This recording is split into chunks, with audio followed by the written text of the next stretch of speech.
Hi everyone, कैसे हैं आप सब। कैसे चल रही है आपकी नीट की प्रिपरेशन। आई होप बहुत अच्छी चल रही होगी।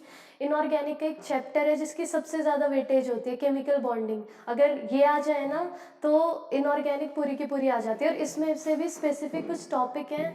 अगर डाटा उठा के देखें तो 15% जो नीट के क्वेश्चंस होते हैं उसमें से केमिकल बॉन्डिंग के आते हैं। और इसमें से भी स्पेसिफिकली कुछ टॉपिक्स हैं जहाँ से मतलब रेगुलर वे में बहुत ज़्यादा क्वेश्चंस आ रहे हैं। कौन कौन से, जैसे लेटिस एनर्जी के, कि किसकी लेटिस एनर्जी ज़्यादा है, किसकी लेटिस एनर्जी कम है, राइट। उसके बाद फजान रूल, क्यों किसका कोवेलेंट करेक्टर ज़्यादा है, किसका आयनिक करेक्टर ज़्यादा है, ये सारे क्वेश्चंस आते हैं। उसके बाद हाइड्रेशन एनर्जी, किसकी हाइड्रेशन एनर्जी ज़्यादा है, ट्रेंड आते हैं ये सारे। उसके बाद बहुत सारे मॉलिक्यूल्स दे देंगे और पूछिए कौन सा एग्जिस्ट करता है, कौन सा एग्जिस्ट नहीं करता, ये वाले क्वेश्चंस। उसके बाद हाइब्रिडाइजेशन सबको आती है, कन्फ्यूजन होती है शेप्स में और उनके हाइब्रिडाइजेशन निकालने में। तो आज वो टॉपिक कवर करेंगे एक छोटी सी ट्रिक से। आप किसी की भी हाइब्रिडाइजेशन निकालोगे और शेप्स भी निकाल लोगे। इसमें बहुत ज़्यादा कन्फ्यूजन होती है। और नीट में क्वेश्चन कैसे आते हैं, 6-7 दे देंगे कंपाउंड्स और पूछेंगे कि इनमें से सेम शेप या हाइब्रिडाइजेशन किसकी है, या किसी की भी हाइब्रिडाइजेशन या शेप दे देंगे और पूछेंगे कि मतलब वो जो रिस्पेक्टिव शेप और हाइब्रिडाइजेशन है वो किसकी है, राइट। तो ये इंपॉर्टेंट है कि आए, और इसमें से ज़्यादातर क्वेश्चंस आते ही हैं हर बार, हर साल। एक इसमें से हर साल आता है और एक इसमें से हर साल आता है, फजान रूल से। उसके बाद फॉर्मल चार्ज। फॉर्मल चार्ज में सबसे ज़्यादा कन्फ्यूज़न होती है। क्यों? क्योंकि फॉर्मल चार्ज एक ऐसा टॉपिक है जिसमें बहुत सारी कन्फ्यूजिंग पहले से ही, जैसे कभी तो ऑक्सीजन को प्लस लेना है, कभी नेगेटिव लेना है, कभी नाइट्रोजन के पास प्लस चार्ज आ रहा है, कभी एक भी चार्ज नहीं आ रहा है, तो बहुत ज़्यादा कन्फ्यूज़न हो जाती है। तो आज उसको भी सीखेंगे, राइट। लेटर ऑन हम क्या करेंगे, एमओटी, मॉलिक्यूलर ऑर्बिटल थ्योरी। इसमें क्या सीखेंगे हम, एमओटी बनाना सीखेंगे और वहाँ से क्या निकालेंगे, बॉन्ड ऑर्डर। बॉन्ड ऑर्डर के क्वेश्चन आते हैं और ये पूछता है कि पैरामैग्नेटिक है या डाईमैग्नेटिक है। ये सारे टॉपिक जो कि बहुत ज़्यादा इंपॉर्टेंट हैं, उनको क्या करेंगे आज हम कवर करने की पूरी कोशिश करेंगे। और होप करेंगे कि अगर इस सारे टॉपिक्स में से जो कि आएगा क्वेश्चन आ जाए तो आपके वो बिल्कुल करेक्ट हो, राइट। तो स्टार्ट करें, ओके। देखो, सबसे पहले स्टार्ट करते हैं लेटिस एनर्जी। पहले बताओ क्या होता है लेटिस एनर्जी। लेटिस एनर्जी कुछ नहीं, अगर बॉन्ड को ब्रेक कर रहे हैं या बॉन्ड को जोड़ रहे हैं, either we are breaking the bond, either we are joint the bond, तो जितनी अमाउंट ऑफ एनर्जी निकलती है किसमें, स्पेसिफिकली क्रिस्टल्स में। और क्रिस्टल्स कैसे होनी चाहिए, गैसियस स्पेस में।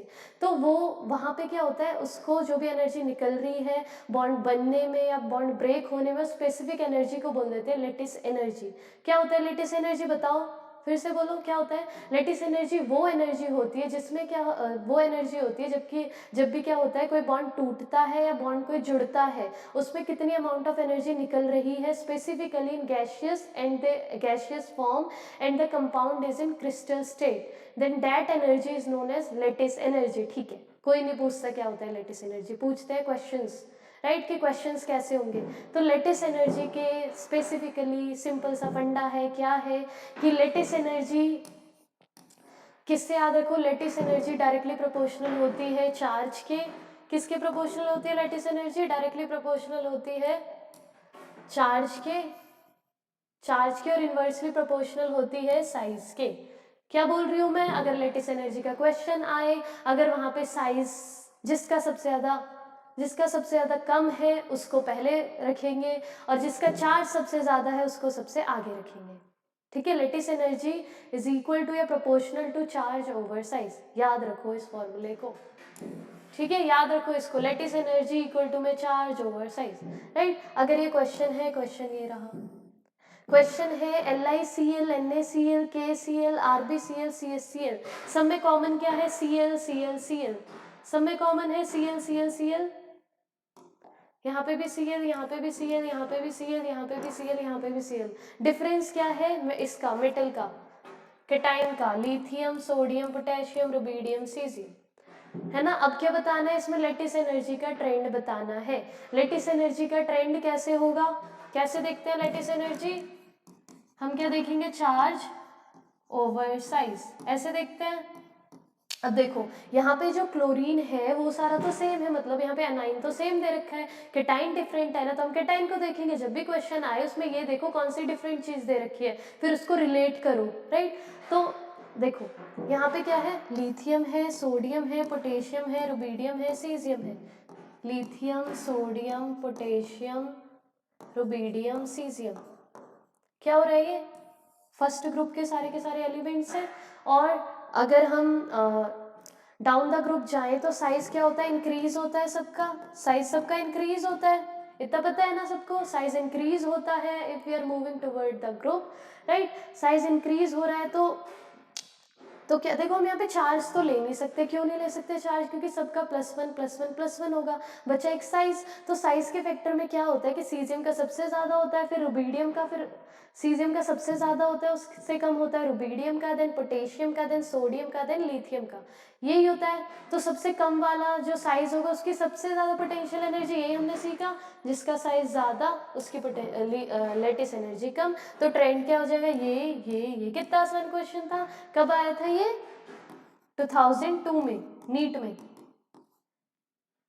ठीक है। समझ आ रहा है क्या करना है लेटिस एनर्जी के क्वेश्चंस में, हमें क्या देखना है, चार्ज ओवर साइज। चार्ज अगर सेम है तो साइज पे जाएंगे, साइज जिसका कम है उसकी लेटिस एनर्जी सबसे ज्यादा। समझ आया ये पक्का, नेक्स्ट की तरफ मूव करते हैं। Okay, the next is Fajans rule. क्या होता है Fajans rule, what is this Fajans rule.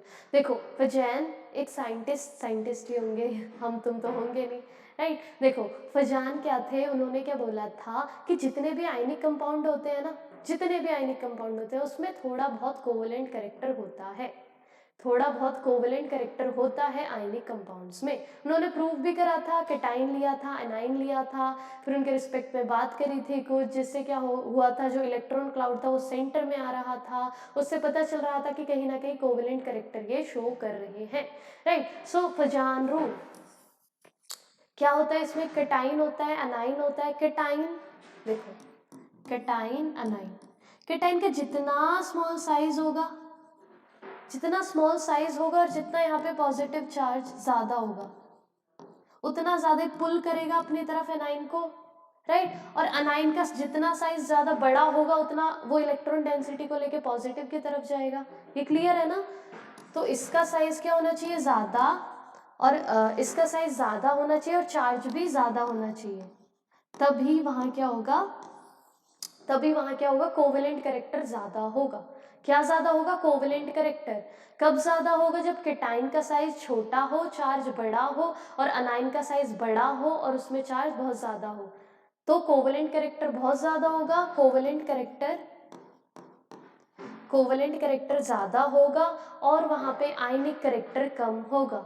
जहाँ पे कोवेलेंट कैरेक्टर ज्यादा वहां पे आयनिक कैरेक्टर कम, और जहाँ पे कोवेलेंट कैरेक्टर ज्यादा वहां पे फजान रूल बहुत ज्यादा, वहां पे पोलराइजेशन बहुत ज्यादा। समझ आया, केटाइन को छोटा लो, एनाइन को बड़ा लो, चार्ज दोनों में सेम। और जहाँ पे केटाइन एनाइन का रेशियो है छोटा और बड़ा, वहाँ पे कोवेलेंट कैरेक्टर ज्यादा होगा और वहाँ पे आयनिक कैरेक्टर कम होगा, और वहाँ पे पोलराइजेशन भी ज्यादा होगा। दो चीजें सीखी, क्या सीखी अभी तक हमने, हमने सीखा कि अगर लेटिस एनर्जी है तो उसका कैसे निकालते हैं, एक मिनट ये भी रब कर दिया शायद मैंने। देखो अगर लेटिस एनर्जी है तो उसका कैसे निकालेंगे, हम करेंगे चार्ज ओवर साइज, जिसका चार्ज जितना ज़्यादा उसकी लेटिस एनर्जी उतनी ज़्यादा, और जिसका साइज जितना कम उसकी लेटिस एनर्जी उतनी ज़्यादा। उसके बाद हम आए कौन से वाले क्वेश्चन पे, फजान रूल पे। मतलब अगर हमसे पूछे कोवेलेंट कैरेक्टर ज़्यादा बताओ या आयनिक कैरेक्टर ज़्यादा बताओ, तो कैसे हम डिसाइड करें, राइट। कुछ तो कैटेगरी या कुछ तो मैग्नीट्यूड होना चाहिए ना, जिससे हम पता लगा पाए किसका ज़्यादा है तो किसका कम है। तो फजान ने एक स्टेटमेंट दी, उन्होंने बोला कि जो केटाइन है जिसका साइज जितना छोटा होगा उतना उसका कोवेलेंट कैरेक्टर ज्यादा होगा, और एनाइन जितना साइज बड़ा होगा उसका कोवेलेंट कैरेक्टर उतना ज्यादा होगा, राइट। वही मैंने यहाँ पे मेंशन करी है बातें कि साइज कम होना चाहिए केटाइन का और चार्ज ज्यादा होना चाहिए। यहाँ पे एनाइन का साइज ज्यादा होना चाहिए और चार्ज ज्यादा होना चाहिए, राइट। उसके बाद few questions, okay okay, so move toward these questions. What are these questions, okay। NaCl, MgCl2, AlCl3, SiCl4, है ना, कितने सारे Cl4 हैं। देखो हम दो काम कर सकते हैं जब भी क्वेश्चन आए, या तो हम सिर्फ कटाइन को देखें या सिर्फ हम एनाइन को देखें, ठीक है। अगर इस वाले में अगर मैं कटाइन को देखूं, ये क्या है Na प्लस Cl नेगेटिव, ये क्या है Mg 2 प्लस 2Cl नेगेटिव। क्यों ब्रेक कर रही हूँ मैं इन्हें, जिससे मुझे पता चले उसके ऊपर चार्ज कितना है। उसके बाद ये क्या है Al3 प्लस 3Cl नेगेटिव, ये क्या है Si 4 प्लस 4Cl नेगेटिव। अब देखो यहाँ पे क्या हो रहा है, Si4 plus Al3 plus Mg2 plus Na plus, charge यहाँ पे बहुत ज़्यादा जा रहा है, बहुत ज़्यादा है ना, सिलिकॉन का सबसे ज़्यादा, एल्यूमिनियम का, मैग्नीशियम का, सोडियम का। अब हमने क्या पढ़ा था, अगर मैं कैटाइन के रिस्पेक्ट में बात कर रही हूँ, if I am talking with respect to कैटाइन, देन क्या होता है, वहाँ पे चार्ज ज़्यादा होना चाहिए। जब चार्ज ज़्यादा हो रहा है तो वहाँ पे क्या हो रही है, उसकी कोवेलेंट कैरेक्टर बढ़ रहा है, राइट। तो देखो यहाँ पे सबसे ज़्यादा चार्ज है Si4 प्लस, उसके बाद Al3 प्लस में सबसे ज़्यादा उससे कम चार्ज है, Mg2 प्लस में उससे कम, और उसके बाद Na प्लस में उससे भी कम। तो इसका सबसे ज़्यादा कोवेलेंट कैरेक्टर इसमें समझ आया क्यों, क्योंकि वहाँ पे कैटाइन का चार्ज बहुत ज़्यादा है। समझ आया कैसे करा हमने, सबसे पहले ये डिसाइड करा कि मैं कैटाइन के रिस्पेक्ट में बात करूँ एनाइन के, मैंने चूज़ करा कि मैं कैटाइन के रिस्पेक्ट में बात करूँगी। जब मैं कैटाइन के रिस्पेक्ट में बात करूँगी तो क्या होगा, मैंने उसे ब्रेक करा, जब ब्रेक करा तो मैंने उसके ऊपर चार्ज देखा तो पता लगा कि जो Si4 प्लस है उसका चार्ज बहुत ज़्यादा होता है, राइट। अब दूसरा फैक्टर देखो, अगर मैं साइज का फैक्टर देखूँ तो सिलिकॉन, एल्यूमिनियम नहीं, साइज का रहने दो, चार्ज वाला सही है, ठीक है। नेक्स्ट उसके बाद ये वाला, अब देखो यहाँ पे ना मैं एनाइन को इसलिए भी नहीं ले सकती क्योंकि हर किसी में क्लोरीन है। अगर मैं क्लोरीन को कंसीडर भी करूँ तो यहाँ पे 4 क्लोरीन है, यहाँ पे 3, यहाँ पे 2, यहाँ पे Cl, यहाँ पे 1 सॉरी, तो यहाँ पे कितने 4 है, तो वैसे ज़्यादा, पर वो ज़्यादा सही नहीं होगा बात करने के लिए, कैटाइन वाला ही सही है कि कैटाइन को ऐसे करो। देखो अब ये है Al Al2O3, अब Al सब में कॉमन है, अब मैं यहाँ पे किसकी बात करूँगी, अनाइन की बात करूँगी, राइट। हेयर यहाँ पे क्या करूँगी, मैं एनाइन के रिस्पेक्ट में बात करूँगी, राइट। देखो यहाँ पे क्या होगा, Al3 प्लस N3 माइनस, यहाँ पे कैसे होगा 2Al3 प्लस 3O2 नेगेटिव, यहाँ पे क्या होगा, ब्रेक करना आता है ना सबको, Al3 प्लस 3F नेगेटिव, सब पे एल्यूमिनियम सारे सेम है। अब देखो फ्लोरीन, ऑक्सीजन, नाइट्रोजन, सबसे ज़्यादा चार्ज किसका है बताओ, सबसे ज़्यादा चार्ज किसका है, इसका, एक मिनट जस्ट अ सेकेंड, सबसे ज़्यादा चार्ज किसका है, इसका, सॉरी सबसे ज़्यादा चार्ज इसका 3 माइनस, इसका 2 माइनस, इसका F माइनस, तो सबसे ज़्यादा इसकी कोवेलेंट कैरेक्टर ज़्यादा, कोवेलेंट कैरेक्टर ज़्यादा, क्यों ज़्यादा, क्योंकि यहाँ पे क्या है, चार्ज ज़्यादा है एनाइन का। ओके समझ आया आप सबको, हाँ। क्या देखेंगे हम, चार्ज ओवर साइज देखेंगे लैटिस एनर्जी में, और इसमें कोवेलेंट कैरेक्टर किसका ज़्यादा है या पोलराइजेशन किसका ज़्यादा है, ये किस में देखेंगे, ये देखेंगे कि अगर वहाँ पर क्या है, अगर वहाँ पर साइज अनाइन का ज़्यादा है और साइज कैटाइन का कम है, और चार्ज दोनों पे ज़्यादा होना चाहिए, चार्ज दोनों पे ज़्यादा होना चाहिए। बस ये फैक्टर देखो, अपने क्वेश्चन बनाओ, एक भी क्वेश्चन गलत नहीं होगा, पर हाँ प्रैक्टिस बहुत करनी है ना, हमें पता भी तो चलना चाहिए वो जो कंसेप्ट है वो एप्लीकेबल है या नहीं, एप्लीकेबल तो बिल्कुल है, पर फिर भी प्रैक्टिस में कि वहाँ पे हम नीट के एग्जाम में उस क्वेश्चन को, अगर ये क्वेश्चन आए तो वो बस गलत ना हो, राइट। सो थैंक यू, और सारे जो रहते हैं हमारे टॉपिक उसे फर्दर कल कंटिन्यू करेंगे। Thank you and all the best, right.